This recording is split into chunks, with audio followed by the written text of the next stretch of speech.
ইরানে সরকার বিরোধী বিক্ষোভ তীব্র হচ্ছে।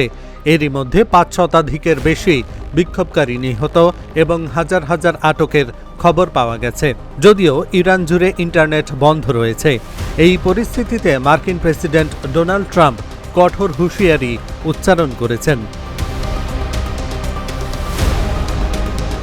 যুক্তরাষ্ট্রের প্রেসিডেন্ট ডোনাল্ড ট্রাম্প বলেছেন, ইরান যদি বিক্ষোভকারীদের ওপর আক্রমণ চালায়, আমেরিকা খুব শক্তভাবে জবাব দেবে এবং প্রয়োজন হলে সামরিক অপশনও বিবেচনা করবে, যদিও তিনি সরাসরি যুদ্ধ ঘোষণা করেননি। ট্রাম্পের হুঁশিয়ারির জবাবে ইরানের শীর্ষ নেতারা জানিয়েছেন তারা সহজেই হার মানবে না। একই সঙ্গে যুক্তরাষ্ট্র ও তার সামরিক ঘাঁটিগুলোকে লক্ষ্যবস্তু বানানো হবে।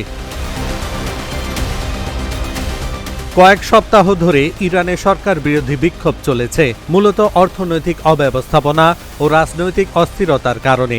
এমন অবস্থায় ইন্টারনেট ব্ল্যাকআউট পরিস্থিতিকে আরও জটিল করে তুলেছে।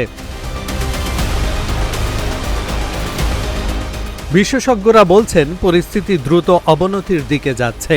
এর দুই পক্ষই সংঘাত এড়াতে কূটনৈতিক পথ খুঁজছে, তবে সরাসরি মাটির ওপর সংঘর্ষের ঝুঁকি এখনও কম নয়। ট্রাম্পের হুঁশিয়ারির পরও ইরান সহজে হার মানবে না।